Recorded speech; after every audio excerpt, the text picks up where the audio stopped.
Welcome, welcome, welcome, welcome. It's one of those things. I've said this before. How do you start these things? Also, what's the best way of starting off a show? And I tend to think that, you can have a big splash, but we're not into big splashes. We just do it nice and calm. But anyway, thanks for joining me. This is, as you know, I just want to go onto here. This is the GTM Reset Show, live show. And really, I hope you've had a good week so far. If not, well, hopefully, this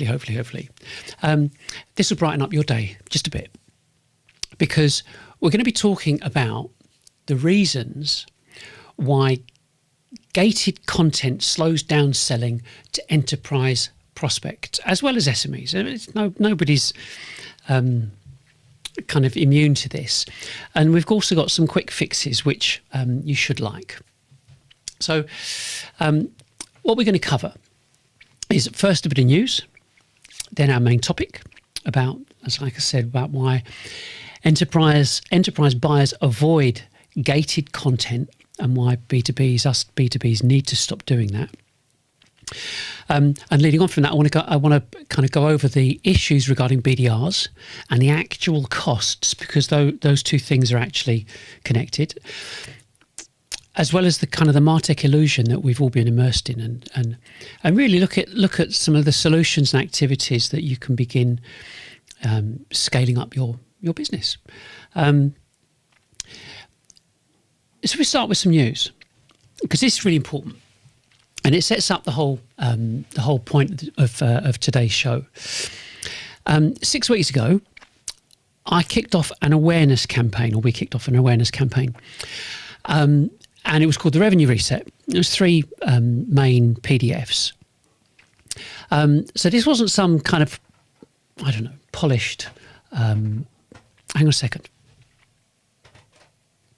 I've got two things. Two things are going on. I've got some buttons here, just because this is all part and parcel of what we're communicating. It's not just I'm going to come and communicate what I'm going to do. I'm going to say that. The point of this, of what I'm doing, is we have technology, of course. It's to demonstrate an element of authenticity in what I'm doing, and some things go right, some things go wrong. Some things you just kind of need to, that thing that's in the wrong way, in the wrong place. I need to move that down there. And what is he doing? I'm moving a foot pedal, and the foot pedal can stop and start my teleprompter. And if it's in the wrong place, when you're doing this kind of thing, you need everything at your fingertips. So I've got on in front of me, I've got laptop, I've got some other buttons which can stop and start, and I can do this and change what we're looking at, and looking at the different kind of formats. And so it's like, so it's rubbing your tummy and patting your head, that kind of thing. So anyway, so when you see me kind of look around, I'm just trying to get things organised. But in your case, when you are doing it, excuse me, if you've got a couple of people having a chat, I would not expect either of those two people to be doing any of this. Somebody else would do it.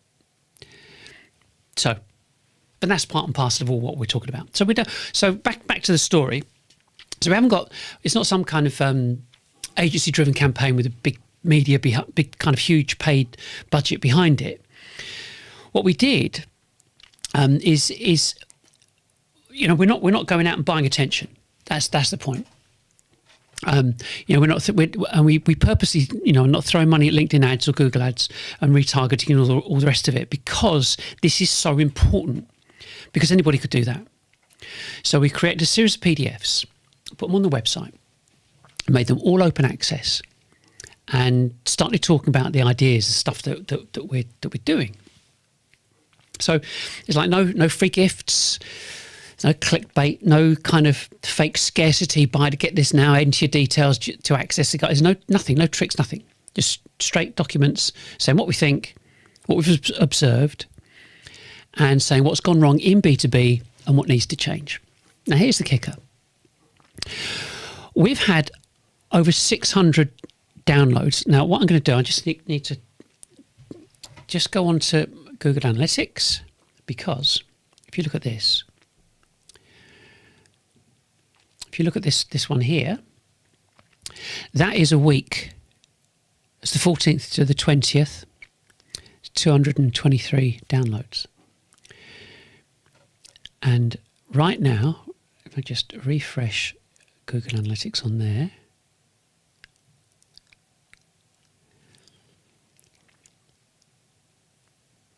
that are 640 downloads.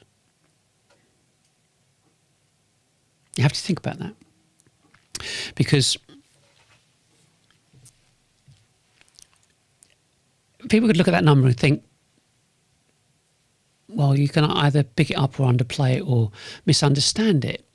But if this was a consumer campaign for some, I don't know, selling trainers or gadgets or whatever, 600 might not sound a lot. But we're not dealing with consumers who are going to be clicking around on a Saturday afternoon. We're dealing with specifically B2Bs, and we're dealing with, you know, commercial people at the end of the day. You know, business owners, founders, directors, CEOs, and senior people in business who don't spend their days downloading business PDFs for fun. So when you get over like 600 downloads in 6 weeks without paid media, that's not nothing. That means there are hundreds of businesses choosing to spend time with our type of thinking. And so, you know, you look at that, and this pattern really matters. It's a big deal. It's a really big deal, because it shows things are not what they seem. Of course, you know, it started off slowly, like a lot of things, you know. But this is B2B, and so you expect it to be slow. People don't wake up on a Monday morning and think, oh, do you know what? Let's go and change our go-to-market model. So there's a bit of a trickle, a few downloads, a few clicks, a few documents being consumed, and a couple of blips. And then, like I said, last week, it's like 223 in 1 week. You have to think about this. You have to think about what have been our expectations. This is where it gets really interesting, because it tells you that the activities would tell me the activities compounding. I mean, everything we do is compounding. The PDF, PDF's the live show. The shorts. Then we do clips and social posts and podcasts. Don't forget we do a podcast, so you can you can look at that as well. And a weekly email going out to a really tiny group of people. And all of it stacks up. One thing introduces the next. So, you know, someone sees a social post, then finds a PDF. And someone downloads the PDF and then sees the live show. You know, someone watches a short, visits the site. Somebody listens to the podcast and comes back a few days later and reads the article. And this is how it genuinely really works. So it's not one dramatic leap, but it's like an accumulation of exposure. And, you know, you look at this and you think, wow, okay. And that's where I think most B2Bs got it wrong for years. I'm not saying you, it's us. We've all got it wrong. We've expected the kind of activity to produce this instant human conversation and an instant demo, instant meeting, instant deal. And everything's been judged through, I don't know, the buyer should behave like a shopper standing at the till in a supermarket. But enterprise buying, we all know, doesn't work like that, never did. So you kind of look at the critical part, yeah? 640 downloads. They weren't gated. There's no forms, no forced registration, no handing over of any personal details or thank you, someone will be in touch. It's just a straight download. So you've got to think, well, okay, I hear the 600. So what does that mean? So for us, it means that 600 businesses know what we're doing. And they know the website. They know what we think. They know how we analyse the problem. They know where to find us. They know how to contact us. And that's critical. Will they do it straight away? No, of course not. But that's not the weakness. That's an absolute strength. You have to kind of let go of this. The old assumption, the Martech assumption, is that someone shows you some kind of interest, and you've got to capture. You've got to capture them immediately. You've got to put them in a workflow, score them, nurture them, and hand to someone with a headset and CRM platform. And buyers, I mean, especially CEOs, we don't want that. Yeah, they want the information and education. They want to assess the thinking. They want to self-serve, remain anonymous until they're ready. If you think about how you do things, we do things. You know, that's why books still sell. You know, they've not been chucked in a dustbin. People have not stopped buying books. But you wouldn't expect a publisher to phone up a CEO because he bought a business book. Nobody's expecting like the author to ring up and say, "Oh, I saw you bought chapter 1. Can we book 15 minutes? Have a chat?" I mean, it'd be ridiculous. But that's exactly the mindset of what we as B2Bs have all adopted. So it treats every tiny expression of curiosity as a trigger for us to get involved. Some kind of intervention. Same applies to podcasts. You look at the kind of the podcast phenomenon. So why do people listen? Well, it's just entertainment, isn't it? Well, maybe. But in business, people are immersing themselves in a familiar voice. If you get my drift, like that kind of line of thinking, the way of thinking, the way problems get analysed, and they're kind of comfortable with that person's worldview, and that really matters. I mean, in a big way. I mean, if you look at this, you look at TBPN. OpenAI just bought them. OpenAI just bought them. It's the Technology Business Programming Network. 250 million. 18 months they've been going. Because they understood the value of capturing that attention in a format that people were prepared to spend time with. I mean, some of their podcasts and shows, they're like 3 hours long. So they understand that long form content and thought has value. And it's even more true when you're B2B with a product that solves a serious business problem. You can't just knock out something really quickly. So, you know, that's kind of the news is the things that we have been doing as B2Bs. It's changing or changed, doesn't matter. Yeah, it ain't what we've been doing because people and businesses are not doing enough business. And so the bigger point about all of this is it's all about open access. And if you understand this whole thing about open access isn't giving away too much. It's about building familiarity, credibility at scale. And that's exactly why today's subject matters. Because once you see start seeing these download numbers, you see how people are actually behaving when the content's left open. You start to realise why gated content slows down enterprise sales. So, I mean, the point here is that you've got to see, well, what else is there? What else is there about this? And I think that if you look at why it gets slowed down, well, first of all, is that if you gate it, it causes friction at the wrong moment. You think about the psychology at that point. Buyer is curious, yeah? And that's a good thing, great. He's curious. They've seen something, a post, a clip, comment, something like that, recommendation even, I don't know. And they're interested enough to click because they want to learn something. They don't want to buy. They don't want to book a demo or anything like that. Or sit through some sales call just to learn something. And then they hit a form that, I don't know, demands that they want their name, address, email, telephone number, inside leg measurement, company size. Sometimes project timeline, sometimes what's your budget? It's like, come on. I mean, it's staggering. Because what that says is before we let you see this content and whether you're going to determine whether it's even worth your time, we want you to tell us who you are, where you work, what you do, how important you are, and how we can chase you down afterwards. And marketers, they've normalised this to the point where they think it's sensible. Well, it's not sensible. Totally self-centred.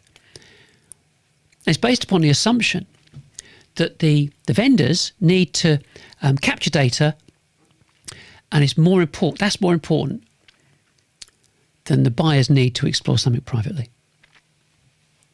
I just, you know, you kind of look at this bit. You know, the whole thing that people want to self-educate. They want to self-serve, self-educate. Yeah. You know, want to remain anonymous, calculate the ROI. And then speak to a vendor. And that's not us inventing anything new. It's not some new law of business. It's how we, as CEOs, business owners, founders, whatever, have been behaving and evaluating something important for decades. That's how life is. So if you're thinking of, you know, looking at changing some kind of core revenue system, you don't want someone phoning you because you downloaded a 2-page PDF. Yeah, you want to look around and check things out and understand, and you know, you want to read it and watch and compare, think, talk about it internally. And then, when you're ready, you might reach out. Might. But at the end of the day, gated content is predicated. On the opposite, it says at the moment someone's curious, you can pounce on them.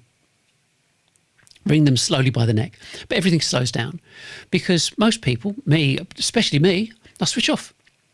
Forget it. How dare you call me? How dare you chase me down? How dare you tell me that I've been on your website?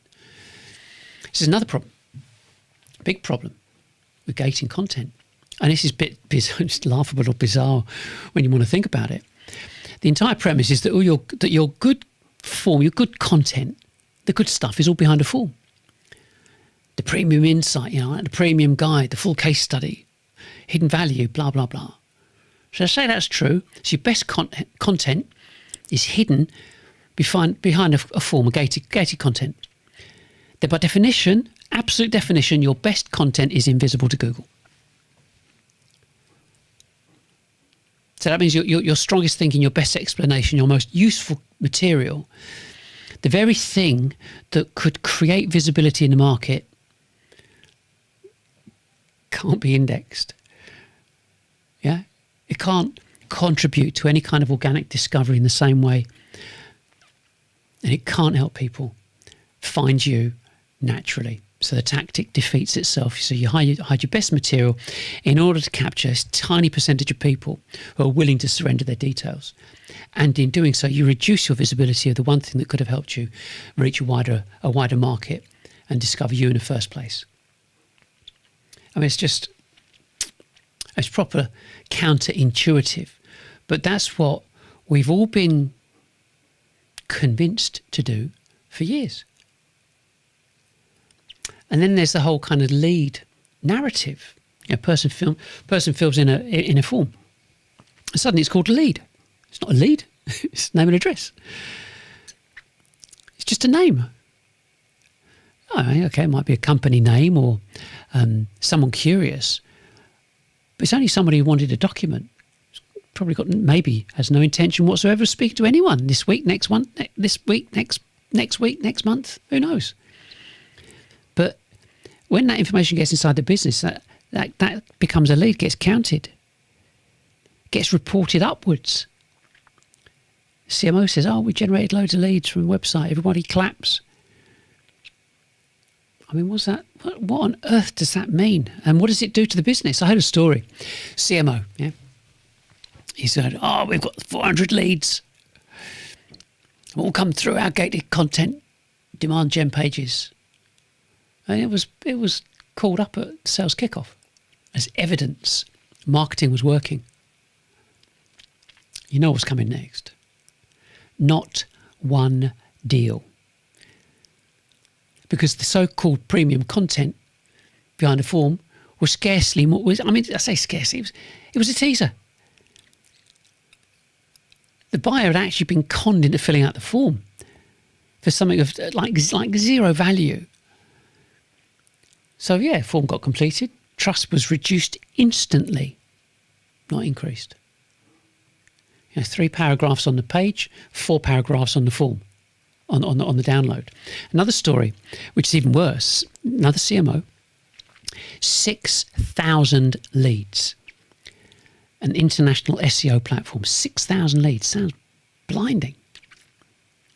But the salespeople who were supposed to benefit, and I knew someone who actually worked there as one of the sales guys, supposed to benefit this flood of information. Nobody got one deal from it. Nothing creating a pipeline, no revenue, nothing. So this is where you can very easily say, leadership gets misled. This whole marketing, MQA, marketing qualified lead logic, all that kind of stuff.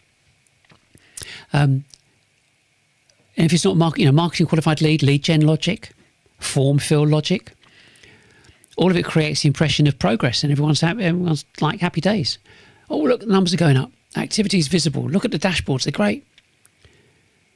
But the buyer has not moved any closer to trusting you than before. No additional conviction in anything that they've seen or done. It's simply got shoved into a system, and us as CEOs and buyers can feel that. We sense it. We can see it, straight away. You look at what people are doing now. Yeah. The layer on the kind of like the current environment, and we've now got AI dialers, AI written emails, AI scraping tools, reverse IP lookup and intent platforms, and all these automatic sequences. All these businesses are looking to hunt down browsers, and it all signals the same thing in the market, or to the market. We're more interested in extracting your data than respecting your buying process as an individual. And who actually benefits from that extracted data is marketing and not sales, definitely not sales. So that's why the gated content slows down enterprise sales and SME sales, not because the forms are evil in themselves, but because they reveal what's wrong with the mindset. And they say, the vendor's impatient. They say, but the buyer isn't. And that's where you've got these like two tempos. They just collide. It's like slows down or stops. Kicker, real serious stuff. And I meant, like before, right at the beginning, I mentioned some quick fixes. But the first thing you've got to do is you've got to review your existing content, your blogs, your articles. And you've got to see which of those actually attempt to educate your prospects without just alluding to the product being a benefit some way.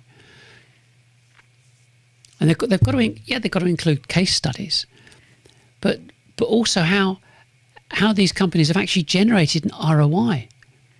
So your content's got to be genuinely useful. I mean, us business people, as you know, are always on the lookout for new ideas. That's why we watch live streams. Yeah, that's why we do this type of thing. Yeah, and we also listen to podcasts. And the reason we listen to podcasts is we might be in the car for an hour. So that's kind of like the first thing. And the second thing is you've got to get rid of your forms, your marketing automation forms. Yeah, you've got to get them off your website. And if you're using pay-per-click and routing browsers to a landing page with a form on it, rework them so the browser can access them anonymously. Don't get me wrong. Don't get me wrong. I mean, if you're generating loads of leads, you could be, guys talking nonsense. Yeah, we're getting loads of leads from this. It's great. Prospects are really happy, want to give out their details. And they don't immediately unsubscribe, or they give you the main telephone number of the business so you can never get through to them, or they give you the info at email. And basically, but if you're, mean, if your BDR is making loads of appointments for your salespeople, carry on. If not, the next bit is going to be quite interesting, because you're looking at all these products and the processes that we're expected to use as the precursor to the all-important phone call. You've got to look at the maths. You've got to look how it actually works and how it affects us, how it all fits together. So if you look at the if you kind of look at how the sales are structured, because gated content has always been connected or joined at the hip with BDR follow-up. Yeah, so you've got your pay-per-click, you've got your download, you've got your forms, you've got information gets squirted into your CRM. BDR follows up, and the hidden assumption behind the gated content is that once you've captured the details, sales development, or the BDRs, take over. Somebody phones, somebody emails, somebody sets some kind of sequence up, or it gets triggered some way, somehow. But basically, somebody works the lead. So if you want to test that assumption, see, one of the things about doing this is that you press you've got all these buttons. You go, oh, that's what's supposed to be on the screen.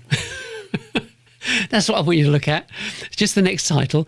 I can be pressing these and moving forward and go, oh, I forgot to do that. Never mind. But we test that assumption with a bit of maths, okay? Because your prospects, if your prospects are related to your total addressable market, which of course they would be.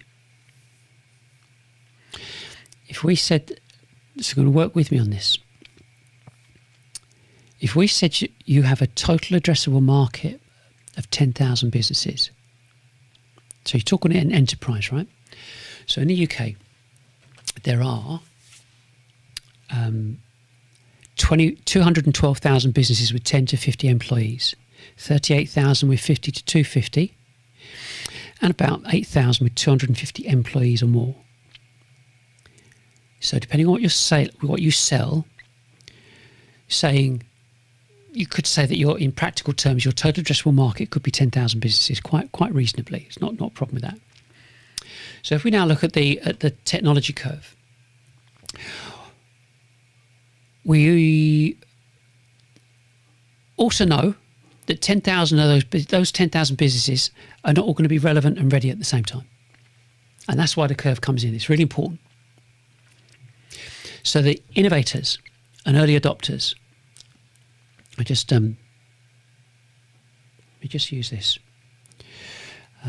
Move this out of the way. I just want to show you where I'm going with this. Lose pen.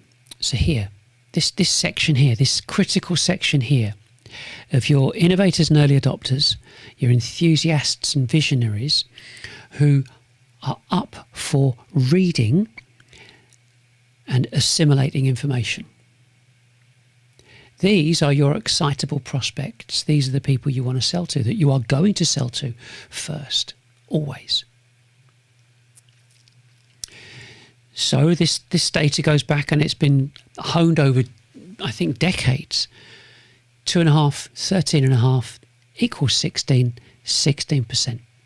Okay? So the innovators and early adopters are the people that are most likely interested, sooner rather than later. So 16% of the market, 10,000, 1,600 businesses. That is your realistic, active opportunity pool that you're bringing something newer or different to the market. So let's look at the phone calling part of this whole equation. A BDR business development rep will make about 60 calls a day if you're lucky. So the current success rates are around about 300 to 1, give or take, of finding somebody who might be interested in your product. Some people say the ratio is even worse, but be generous. We keep it at 300 to 1. That means 300 calls to find someone in an interested company who's willing to have some kind of conversation. And let me be really clear, it's not an appointment. That's somebody that might be interested. That's not a demo booked. Yeah, it's not qualified pipeline, nothing. It's just someone, just a human, not hanging up. So if one BDR were trying to work through an active 1,600 potential buyers, so how long would that take? 33 years. 33 years. That's, you can be thinking, wait a second, how's he working that out? You have to work it out 300 to 1.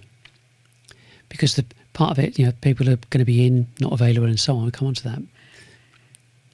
And the bottom line is it exposes something so completely absurd about the way us B2Bs have been told to think. We've been encouraged to imagine that a large total addressable market coverage can somehow be achieved through a mixture and activity of some BDRs and a bit of gated activity, bit of demand gen. But the numbers don't support it. Absolutely don't. So say you've got a salesperson and you want them to have 4 appointments a week. It's not a big deal. 4 appointments a week. 4 proper conversations. Yeah. And if you've got 2, that means you're going to need. I'm not sure if I need to go on to the next slide, but yeah, but bear with me. So that's 8 appointments a week. So depending on the conversion of assumptions, right,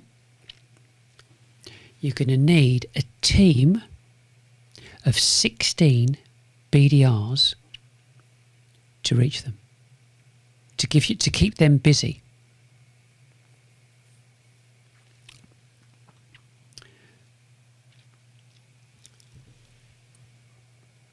You have to, I mean, it should stop everybody in their tracks. Should stop everyone thinking, wait a second, 16 BDRs, you've got to be kidding me.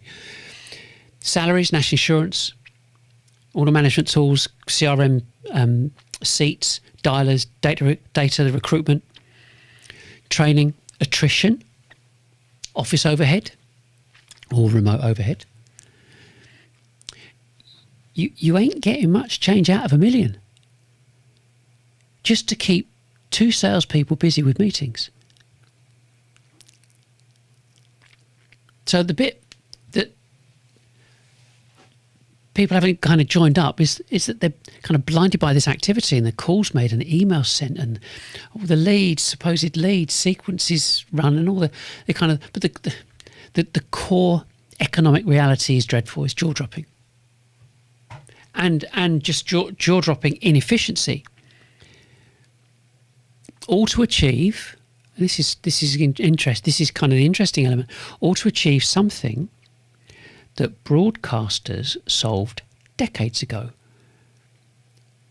Because they're looking at audience thinking, the word audience, not prospect, audience. And we both know sales has always been a numbers game. We know that. Broadcasting, always been a numbers game. Advertising, always been a numbers game. The difference is that B2B never joined those numbers up properly. Broadcasters began measuring audience size and frequency, response and performance, all that kind of stuff. And B2Bs measured the cold calls, the marketing qualified leads, the CRM stages.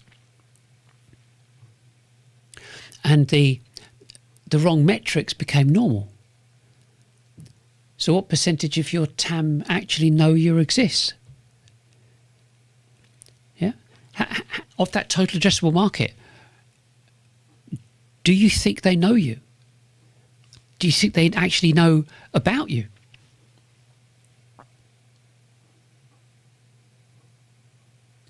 Do any of them see you regularly? I mean, what percentage is actually or can actually learn from you? Because they're the numbers that matter. Only if a sliver of your market ever sees you. I mean, all your downstream metrics, it just support invisibility, if you know what I mean. And that's an interesting way of putting it. You're trying to harvest something from a field which has barely been planted, which explains this obsession with gating and follow-up and so on. And that's why it's just so misguided. Because it assumes the issue is capturing people, when in reality the issue is exposure. And once you realise that, I would say that a huge amount of B2B orthodoxy starts looking like fiction. Because manually telephoning your way across a total addressable market and hoping like demand gen, lead gen, ABM, pay-per-click is going to make a difference, it's not a strategy. It's just coping. And so I think that, you look at the illusion. I mean, it is definitely an illusion. Because you look at what's on offer. You've got to think, how did B2B get into this process when it thinks like forms, workflows, and lead scoring, and all the different ABM layers and dashboards? It's some kind of natural answer to new business development. And in my view, it's because B2B's bought into the B2C logic through the whole MarTech software and MarTech advocates. Marketing came in with a promise. Build your list, segment your contacts, and nurture them automatically. Score their behaviour, push them along a journey down a funnel. And it all sounded really sophisticated, sounded kind of digital and modern, because it was all software driven. And people assumed it must be measurable and therefore it must be right. But the examples that have been used to legitimise these were consumer-based or B2B to C. Like any of the big tech companies. You think that they're B2Bs, but the biggest markets are consumers.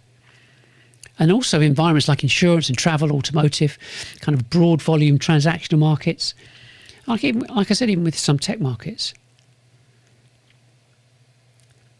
But they're kind of really, they're selling into like, it is the consumer buying dynamics. But enterprise B2Bs, it's not like that.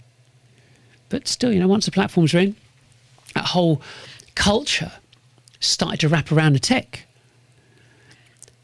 And that the content became a means of getting hold of details and information. And websites, they're there to collect information. And marketing teams became operators of software. And so when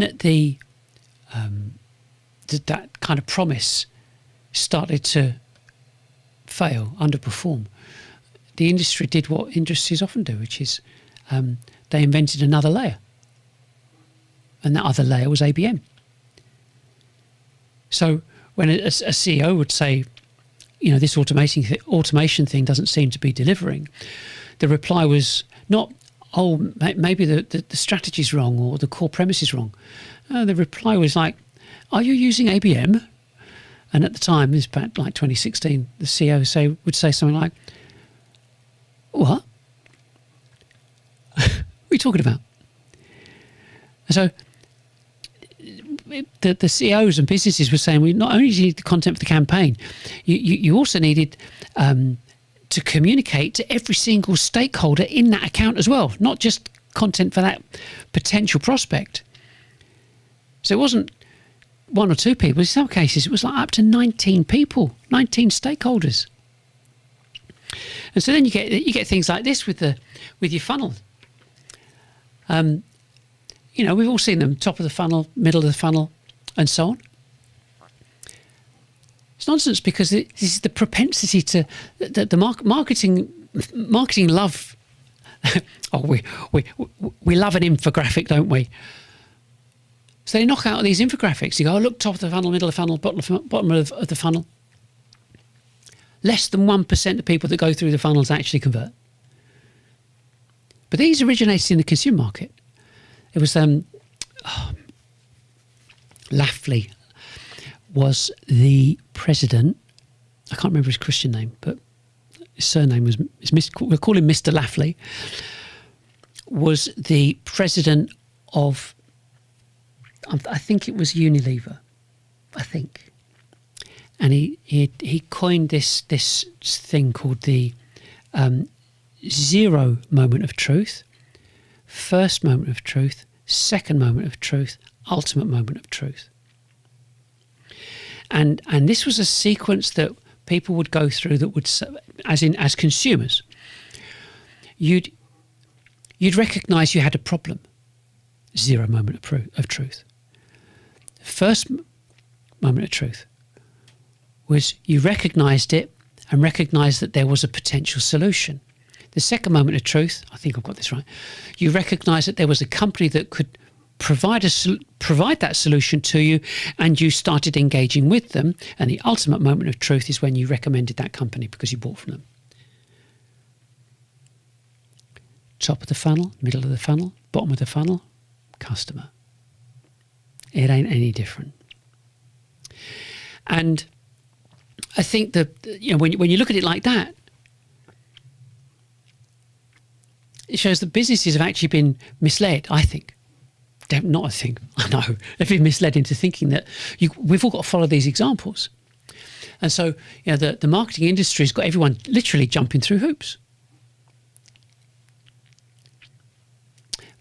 But they actually agree, all between themselves, unless you're kind of out and about, that no one actually really knows what's going on.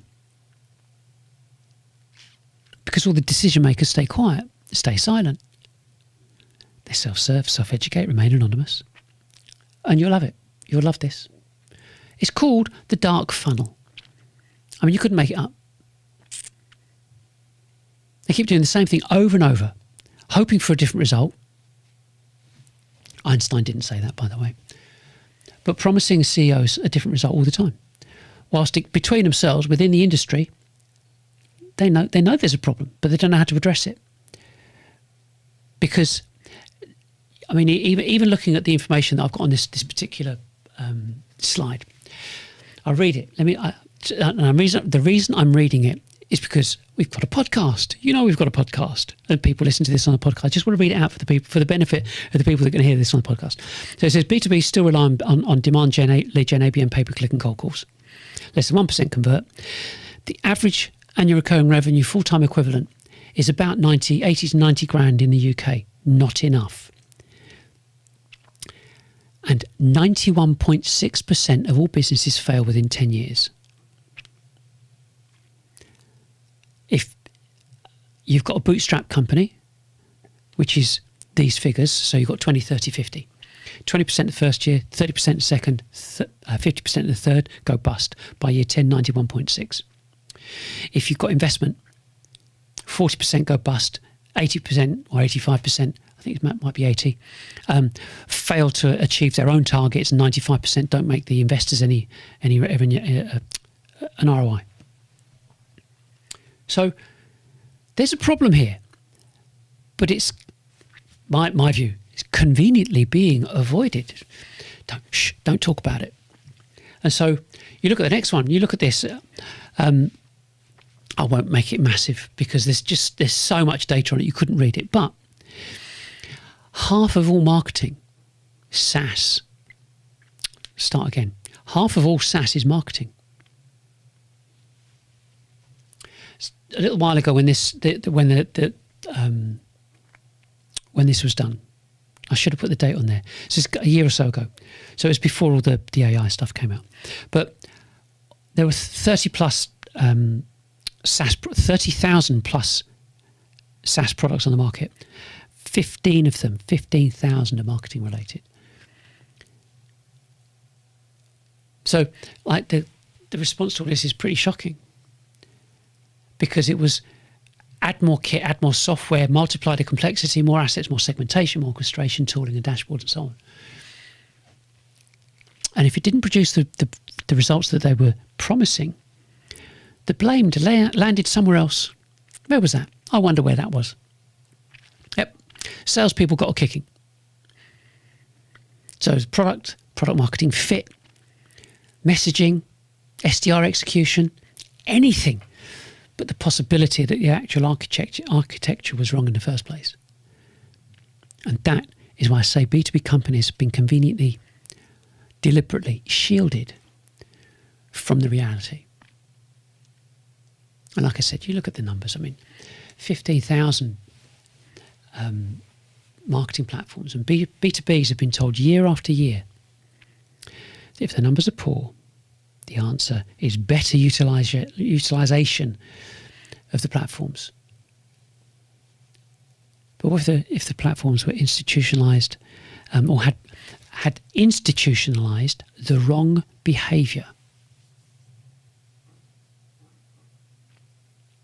You have to think, but you really have to think about that, because we are guilty of doing the same thing over and over again and hoping for a different result next month, next quarter. So if this whole marketing exercise has institutionalized the actual wrong behavior, and what if, I don't know, turning marketing into a software management exercise has actually alienated the buyer?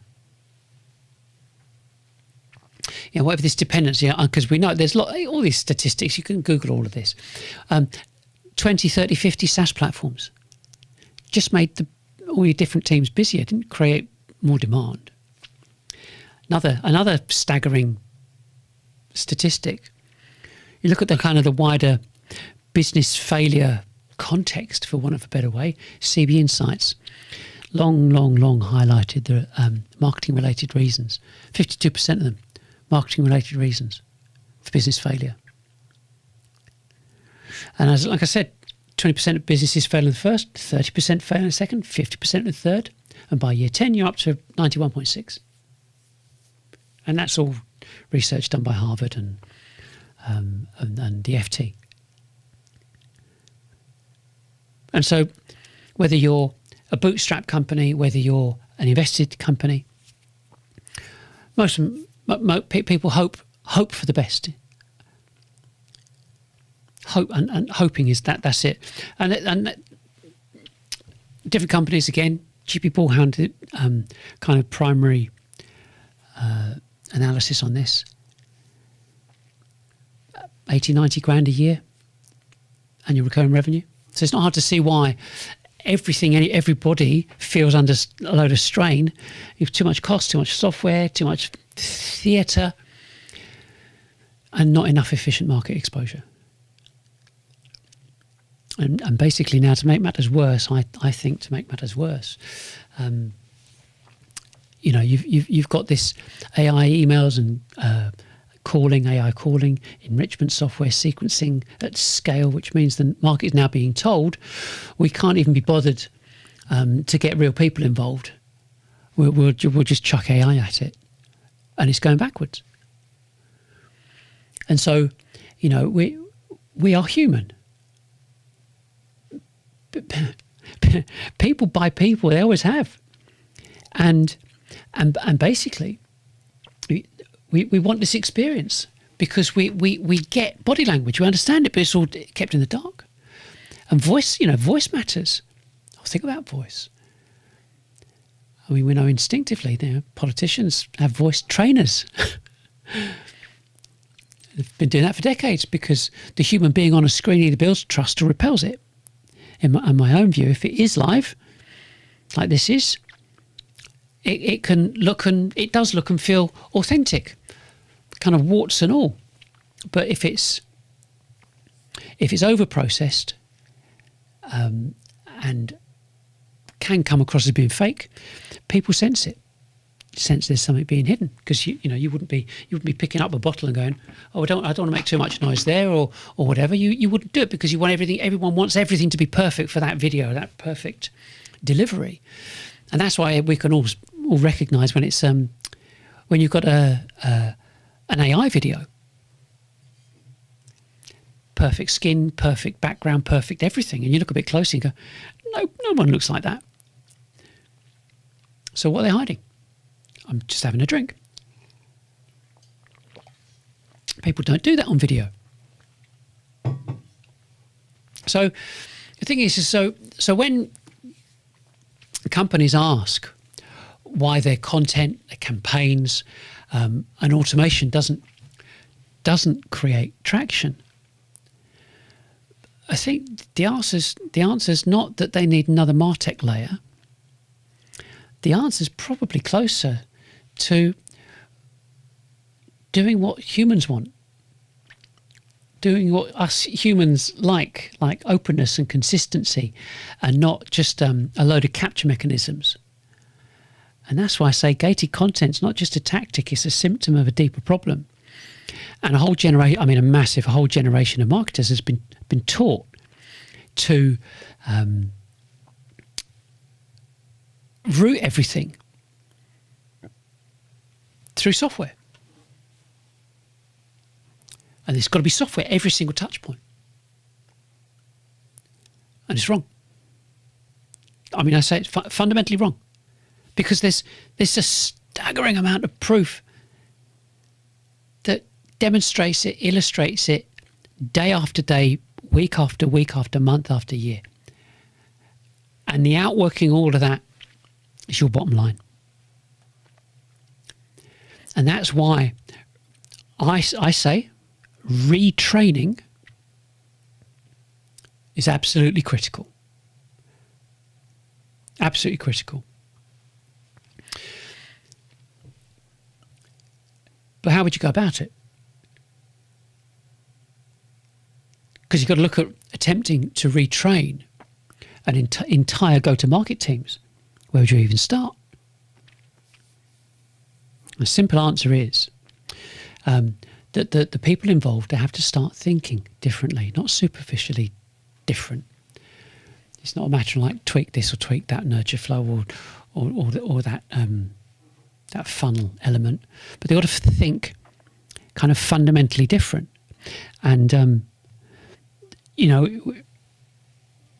they've got to start from the premise to understand what's gone wrong and why it's gone wrong and what the buyer behaviour actually looks like, and why self-education, anonymity, and why all of that matters, and I suppose why total addressable market visibility matters more than lead count, and why exposure has got to come before engagement.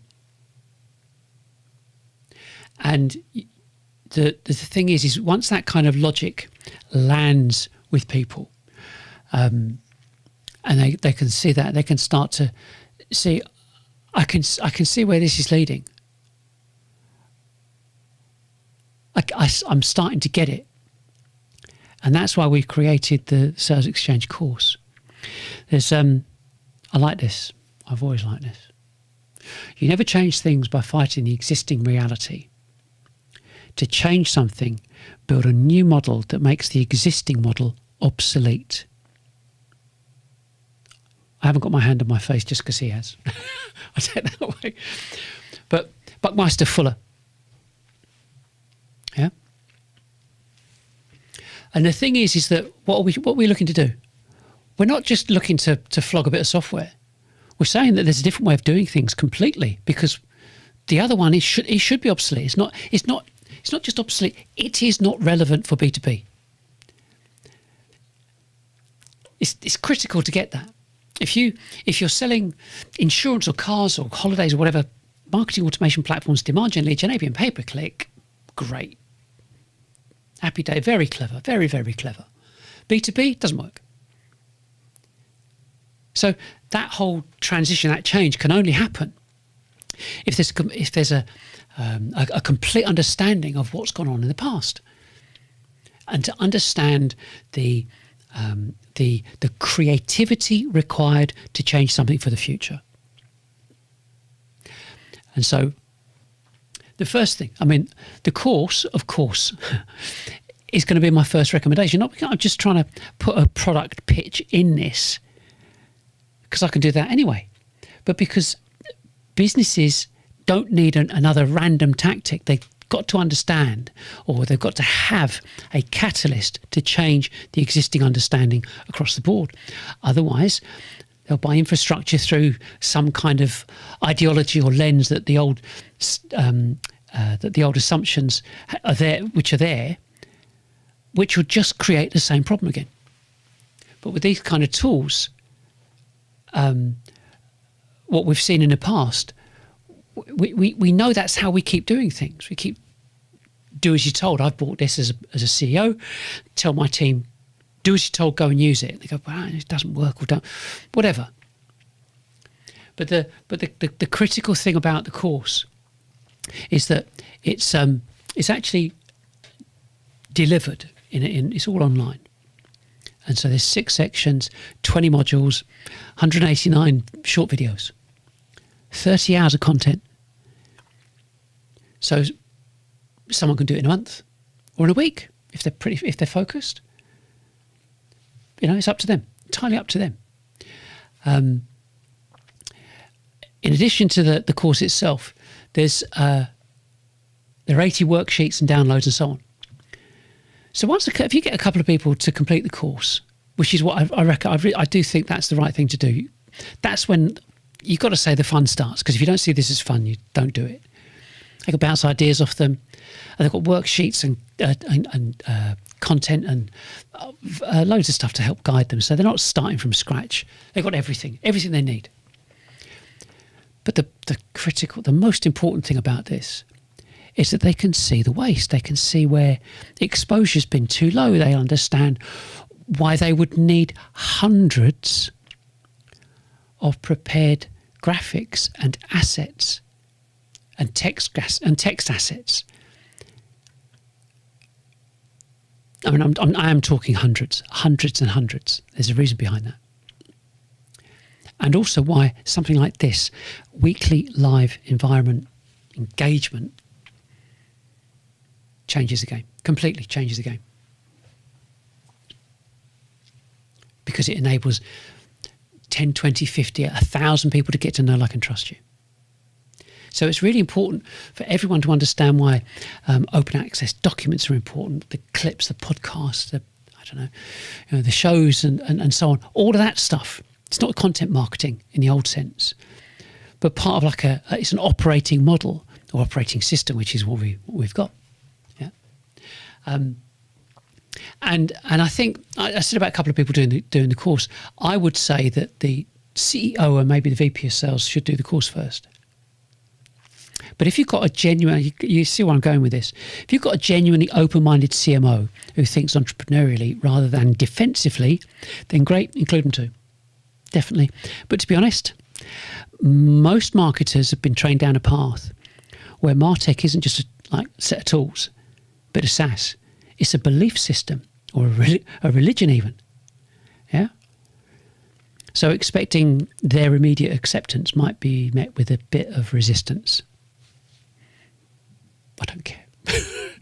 Say that quietly, because it's what's needed. But the course itself is an important part of the process, because it's the reason it's so important. Transformation. You may have heard these before. Transformation fails. Lots of transformation processes fail, but we're not looking at putting in tens, hundreds, thousands, whatever, different laptops or iPads or whatever. Yeah. This is different. This is just a restructuring of what. So it's transformation or restructuring. It doesn't matter what you call it. But if a business just tries to put the product, the foundational structure in without in kind of internal alignment, it's going to mean that one person's got half the picture and the other person's defending the past 20 years. And marketing would be trying to justify what it's bought and what it's been using, and sales is still frustrated. And then leadership goes back to the same old, which is hoping that there's some kind of silver bullet. And that combination is unstable. We can't have that. So what needs to happen first is you need to have this proper buy-in through genuine understanding. And you know as well as I do, selling is about getting people to believe your way of thinking. And that's the kind of the why regarding the course. You've got to do the course first. So you can see, from this particular slide, there's automated certification.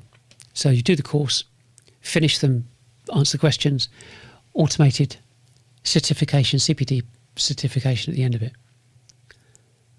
So nobody has to do any babysitting or micromanaging or anything else.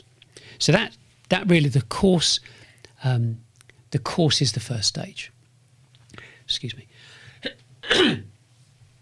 So where does that leave us? Well, that brings us to here. So this is I've got to do this properly this time, because before, every time I've done this before, I've been too far over. So I've been like that. So you couldn't see what was on the screen. It just looked a bit messy. Moving over, I've got to move my microphone. And the reason I use this microphone is because the audio is infinitely better, especially when this gets transposed and put onto podcast. So there you go. There's the reason behind it. So the whole thing about this is the Sales Exchange operating system, and the OS basically automates and orchestrates every single element needed to achieve that total addressable market scale exposure. It's the assets, publishing, live show environment, pathways to this kind of what we call structured activation and engagement, and the telemetry. Yeah, monitoring everything.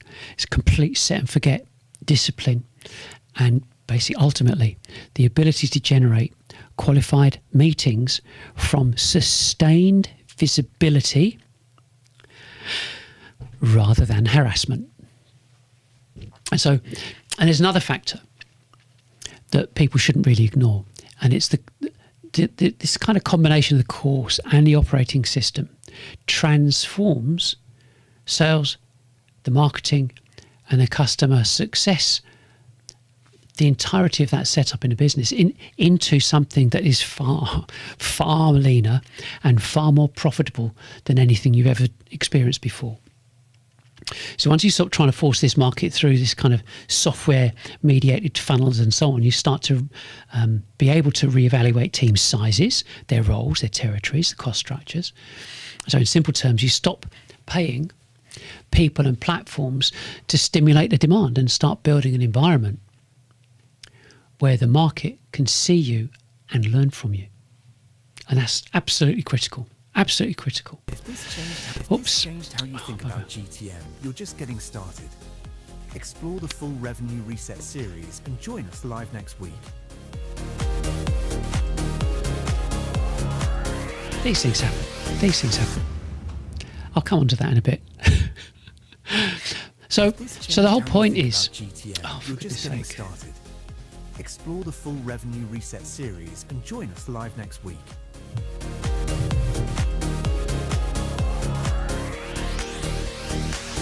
Should come up again. I've got to show you this. Let me just pause that.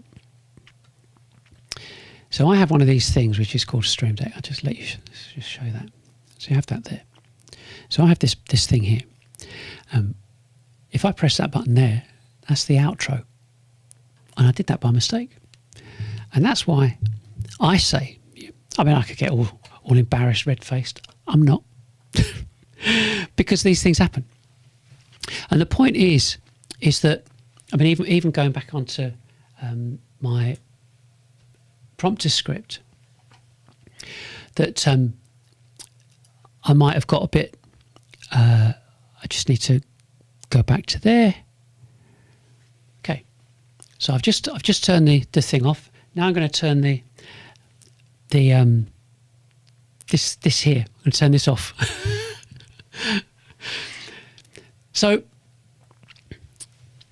a CEO, yeah, watching this, and the point, what I'm getting at is, I just need to.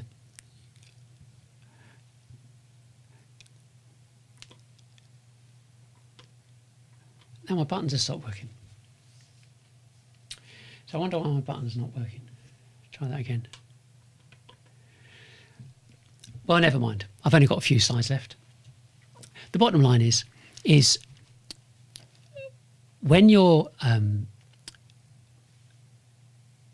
you see, I've got to recompose.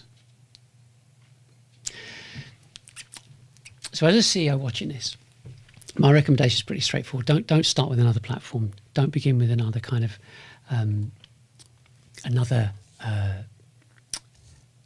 software platform or anything like that, or a form-related strategy or another agency just promising better lead generation. Just like stop. You've got to begin with an understanding. You've got to take your time and check out, even looking at our website and looking at the CEO section and looking at the audit. There's a data fill form. I know I said about forms. This is different because this is the logic for that is it's discovery. And so if you understand the logic first, then it helps helps you grasp everything else. The bottom line is if you want your team to know what I know, and this is where the course comes into it, kind of compressed like 40 years into a few hours, into 30 hours, with an outcome. Honestly, with an outcome that will reposition the trajectory of your business. And that's why the course is the right place to start, without a shadow. So, once you kind of grasp that and bring that into play, I think that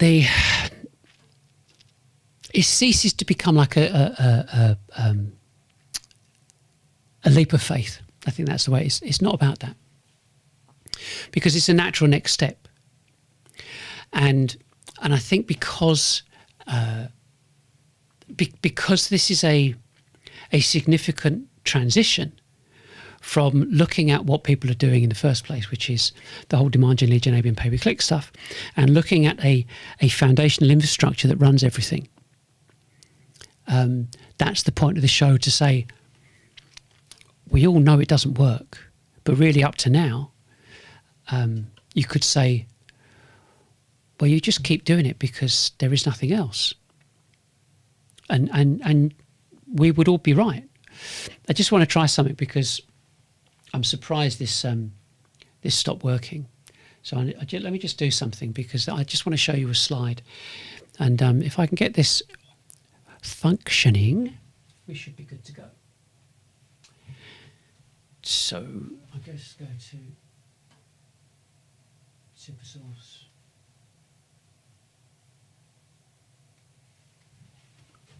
And go back to there. And then try this. So bear with me.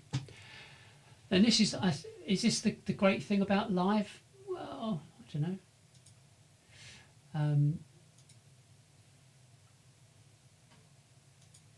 We have to look at this and just wonder why it's chose to stop working.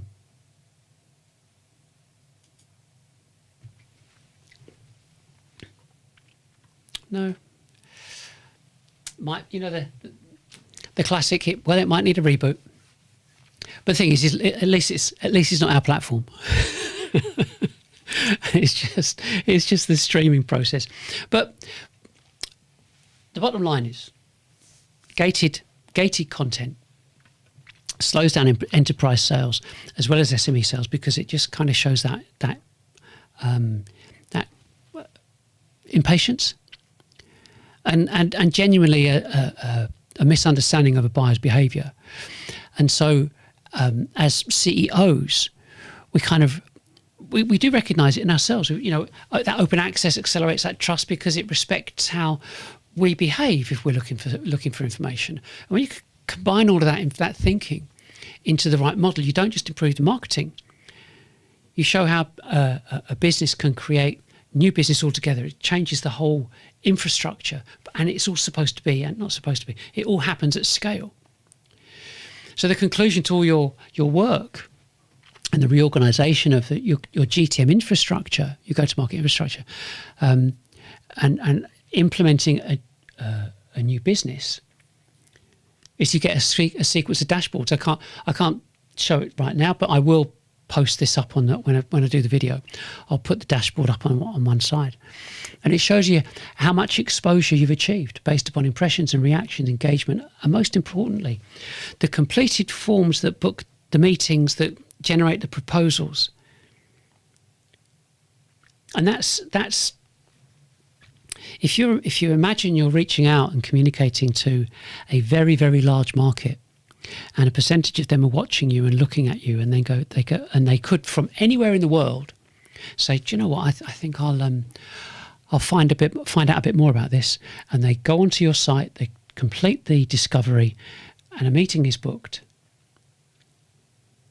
How many meetings could you cope with? Because that's where we're at with this. And with everything happened and presented to salespeople, with all of the work done, everything prepared for them in preparation for that meeting, what does it mean? Well, it actually means nobody gets behind, and you can cope with more business than you've ever had experience with. And that's what's critical. Well, apart from the end bit, and my buttons have chosen to stop working. I'm sure there's a very simple explanation. But that's it from me for this week. And I hope you join me next week. And I hope that we've maybe sown some seeds, because that's really the main thing. If you have any queries or questions, you can get in touch with me online, our various places online, our website, and so on. But I think that's it. I'm going to press the button again. I'm going to see if it works. If it doesn't, I just have to cut this off and go, see you next week, and I'll tell you next week what the problem was. Anyway, bye for now. That's it. If this changed how you think about GTM, you're just getting started. Explore the full Revenue Reset series and join us live next week.